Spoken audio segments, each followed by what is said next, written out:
Right, good morning. Good morning to those of you joining online as well. There we go, right. So we are week 5, chapter 5 of Acts. This is when I first kind of got the list of when I was meant to be preaching and the chapter, I was a little bit concerned that I was going to get chapter 5, and I got chapter 5. This is a chapter, obviously, that's got a lot in there, and it's definitely a chapter, and I hope at the end of it, it's not a particularly comfortable chapter, and I don't want us to get to the end of it and be in a nice, comfortable place. What I'm going to be preaching on this morning is looking at purity and how the Holy Spirit's work in us and as a church is all about kind of purifying us and the relationship between purity and power. Obviously Emma's just read from chapter 5. Before we dive straight into chapter 5 to fully kind of understand the context of the chapter, we actually need to back up a little bit into chapter 4. Kate preached on chapter 4 last week about boldness. But if we back up into chapter 4, verse 32, it says this, and it's interesting that Kate was basically talking about this during the offering. I was like, don't steal my preach, Kate. It says this, so chapter 4, verse 32, it says, all the believers were one in heart and mind. No one claims that any of their possessions were their own, but they shared everything they had. So as kind of Kate mentioned earlier, we have this church, that the early church, with the outpouring of the Holy Spirit, and this new movement, this new thing that is happening is just completely overthrowing and completely changing society. It's completely changing lives. You've got miracles happening left, right, and center. You've got thousands and thousands of people coming to know Christ. This is a radical change in Jewish society that is happening. And the key thing there is all the believers were one in heart and mind. That there was this connection that everybody had, they meant that they were all just heading in the same direction. They were all kind of the same heart and mind. And I think the important thing here is no one claimed that any of their possessions were their own. And this isn't, I don't want to go down this rabbit hole. This isn't that means that the modern day church, no one should have their own house, no one should have any possessions. That's not what it kind of talks about. But it's this understanding that actually, whatever possessions that we have is a gift from God. And actually, if there's a need in the church, and we've got the ability that God has given us to maybe fulfill that need, then there's the opportunity for extreme generosity, which we see in this church here. And then as we carry this is kind of like where we are at the moment with the church, and how incredible the church is on a real high at the moment, this point in time. And it goes on to say, where are we? Verse 36. So Joseph, a Levite from Cyprus, whom the apostles called Barnabas, sold a field he owned and brought the money and put it at the apostles' feet. So you've got the church, they're all like just on another level, and from time to time they get probably more wealthy, affluent members of the church kind of feel that the Holy Spirit is prompting them to sell either property or land and then put the money at the apostles' feet. And it specifically obviously calls out this guy called Joseph, who is Barnabas. And it's interesting, obviously, he's nicknamed Barnabas by the apostles. And he puts it at their feet. And it's at this point, obviously, we move into chapter 5. And so we've got to understand where we are, where the church is in that chapter 4 place. So we're straight into chapter 5, Ananias and Sapphira. So Ananias and Sapphira, members of this church, they are a part of the church that is at that high. They are a part of this all being one heart, one mind, okay? And they're seeing like these people kind of give money drop it down to the apostles' feet. And they're kind of probably starting to say, oh, look what happens when you deposit quite a large amount of money at the apostles' feet. There's quite a lot of recognition that comes to that. And maybe it's not necessarily explicit in this chapter, but you get this idea that these guys may be just starting to think, oh, how can we maybe move ourselves slightly higher up the spiritual hierarchy? How do we, this guy, Joseph, who's now got a nickname, his best buddies with Peter, one of the top dogs, the apostles, how are we able to get to that level? And so obviously they're thinking, oh, actually, what if we sell some of our property? And I can imagine they sell their property and the money comes in, they're like, oh, that's quite a lot of money actually. Maybe if we keep some of it, but make sure everyone kind of thinks that we're giving it all. It's not that big a deal. We're still giving money to the church. And so Ananias comes and he puts the money down at the feet of the apostles. And I can imagine he's putting that down and he kind of steps back. And then he hears Peter say, Ananias. And he's probably, oh, this is my moment. Like, I'm getting called. Am I going to get my nickname? Have I made it? And then we get that crushing words from Peter. How is it that Satan has so filled your heart? Just that level where Ananias probably was thinking, oh, this is where I want to be. And then that public rebuke from Peter. Just absolutely crushing Ananias to the point that he dies. Then not long after, Sapphira comes in, and the same thing happens to her. Falls down, dead. I think it's interesting reading that chapter, or that part of the chapter, and I think it's quite easy to think that seems incredibly harsh, a punishment for what could be deemed as quite a minor thing. Often, those who've got kids, when you're asking your kids whether it's to tidy up or go upstairs and brush their teeth or whatever it is, and there's always that moment where they're not listening, they're not doing what you're asking them to do. So you're like, okay, right, well, there's going to be a consequence, and there's always that moment where you go, right, I'm going to count to 3, and 1, 2, and you're like, okay, right, if I say 3, then you lose TV. And it seems almost like the nuclear option. And those who've got young kids know exactly what I mean, where you don't necessarily think, oh, if I take away TV from them, that semi-punishes me as well. But you've said it, so you've got to kind of carry on through. But it seems almost like it's kind of quite an extreme reaction that happens, because at the end of the day, they still gave money to the church. And I think there's 2 kinds of reasons. There may be more, but 2 kind of key reasons why this happened. First one is, as we were talking about in chapter 4, the church was at another level, and they were at another level of purity. That they were all of one heart and mind, and that this little bit of contamination, just could not exist in that level and atmosphere of purity that was happening in the church at that time. That it just had to be dealt with. It just could not exist.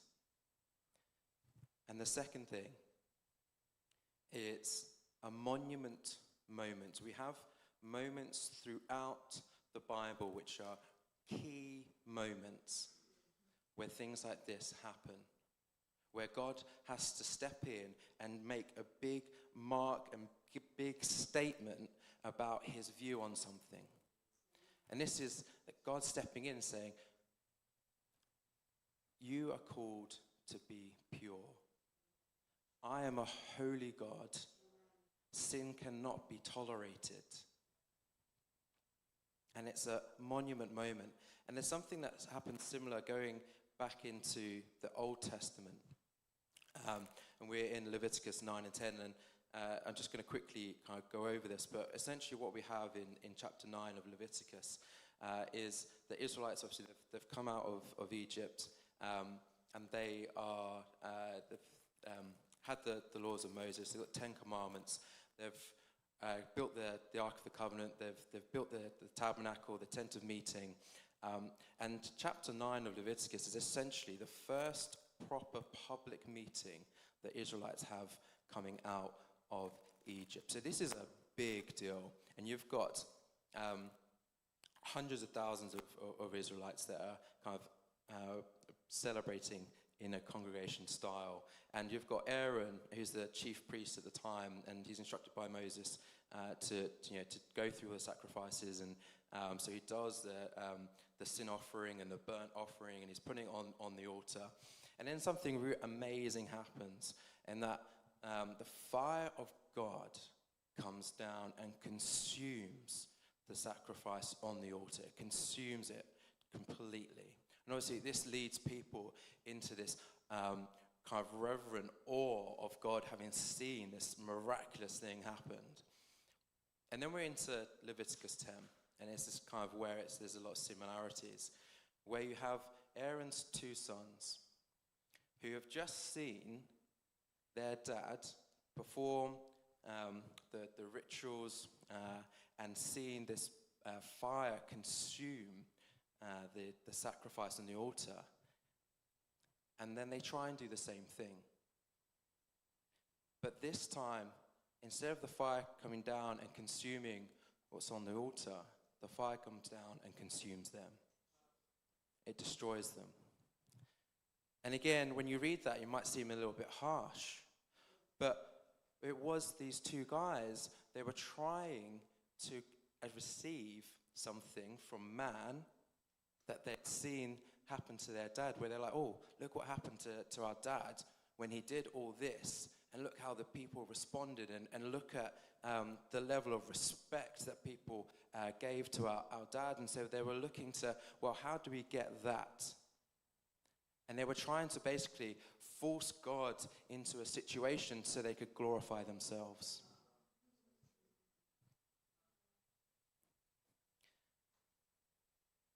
Ananias and Sapphira had that same thing, that yes, their sin was greed. Yes, their sin was lying and deceit.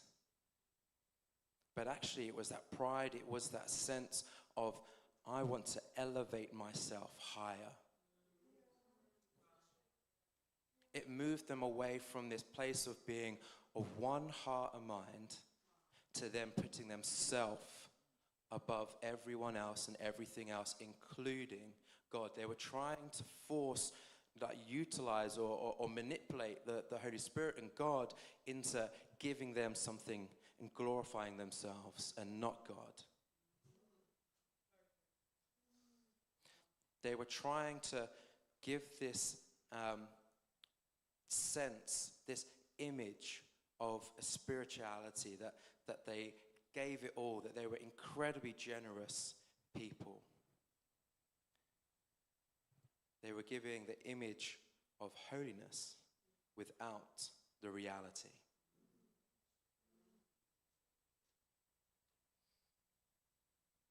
I think it's quite easy for us to go, oh, that doesn't happen to us these days. And I think especially because it was such an extreme response from God with this sin. But actually, how many of us do live in that compromised position where actually it may be not a big thing, it may not be a big contamination, maybe it is a little white lie here and there. Maybe it is joining in with a little bit of gossip at work.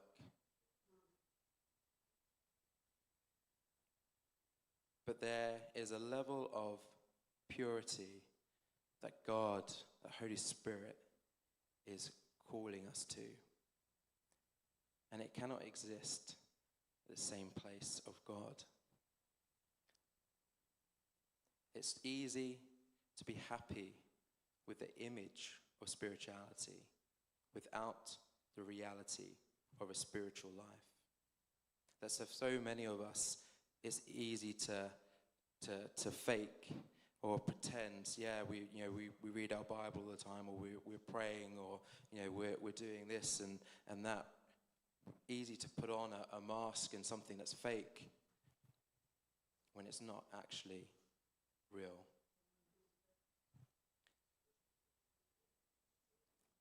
One of the main points or job roles of the Holy Spirit is to purify us. Is to convict us of sin. That can be a little bit of a scary thing. And often we probably shy away from it in church, talking about conviction of sin, but that is one of the main responsibilities of the Holy Spirit. And once he is convicted of us of sin, it is then to cleanse us, what we call sanctify us. That is this continuously making us more and more like Jesus. I think it's been interesting that we've heard when we were praying this morning, we were talking a lot about expectation and encountering and transformation. And this is the work of the Holy Spirit in his purifying us. That it is, the ultimate goal is simple, to transform us into the image of Jesus Christ. That is what the Holy Spirit is always trying to do, trying to reorientate our minds and our hearts back to looking like Jesus. As Kate said, it's easy for the bad things to stick to us. It's more important to try and spend more and more time with Holy Spirit so that more of him sticks to us.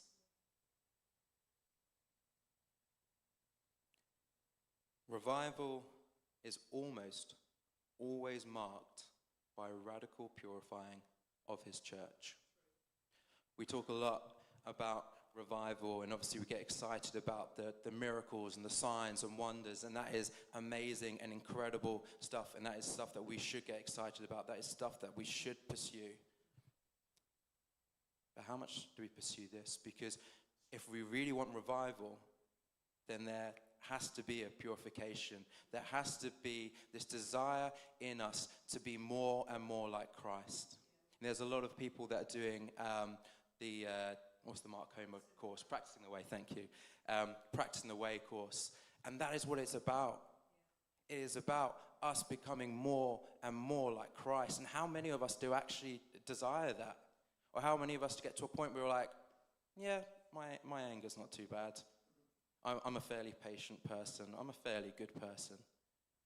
And then we kind of stop there. But actually, the closer we get to Jesus, the more we should be wanting to look like him. The more the Holy Spirit's going to be like, oh, yeah, what about that? Oh, what about that? And it's not in a sense of judging, but because the Holy Spirit wants us to be more like Jesus. And you say, come on, I know you can be better than that. I know you can be more than that.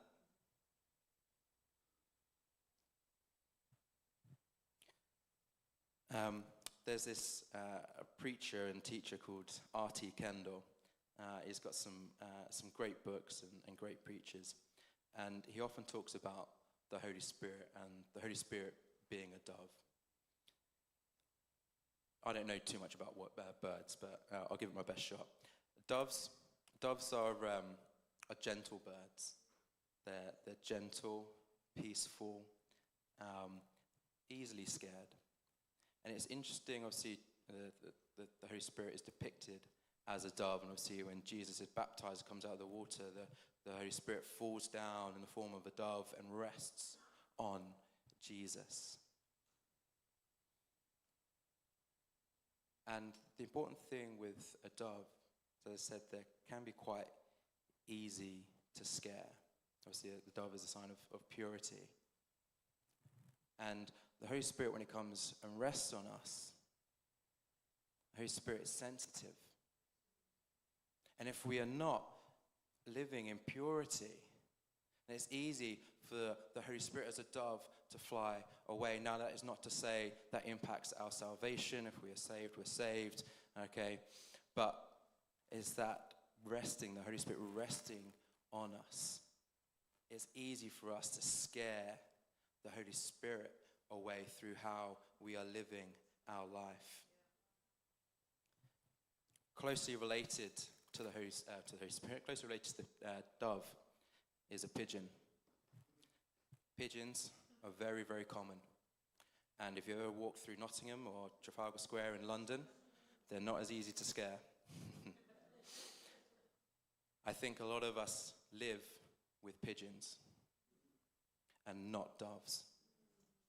That we're used to the fact that a pigeon isn't as scary. We're comfortable with it not being as easy to frighten away. How many of us are confused the pigeon for a dove? Just as I finish up, and the band, you want to come up? As I said, with revival, where did I get the quote? I did somewhere, yeah. Revival is almost always marked by a radical purifying of his church.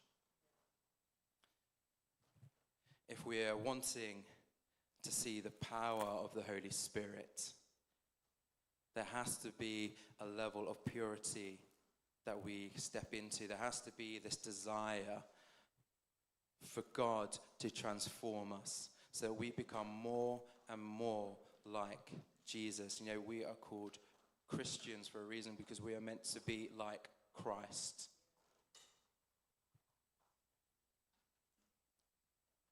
I believe right now in this season, obviously, that we're going through, at the start of the year, we looked at holiness and the holiness of God. And now we're going through the book of Acts. Actually, one of the most important things that we can look to, okay, is listening to the Holy Spirit, that dove resting on us, convicting us of sin and purifying us. Romans chapter 12, verse 1 says this: "Therefore, I urge you, brothers and sisters, in view of God's mercy, to offer your bodies as a living sacrifice, holy and pleasing to God. This is your true and proper worship." God is looking for people whose hearts and minds are after him, whose hearts and minds want to become one and live in a level of purity. And please, this isn't you have to strive to do this, this, and this. This is okay, I recognize I'm not the best. I recognize that I'm not perfect. And Holy Spirit, I'm trusting you to help me to become more and more like Jesus, that you're going to highlight things in my heart and in my life that lead me to a place that I become more and more like Jesus. This is something that happens for the rest of our lives. This isn't a one and done thing. This is a continuous walking, practicing the way that we are becoming more and more like Jesus. So I just felt for this morning, and in fact, can everyone stand up if you can?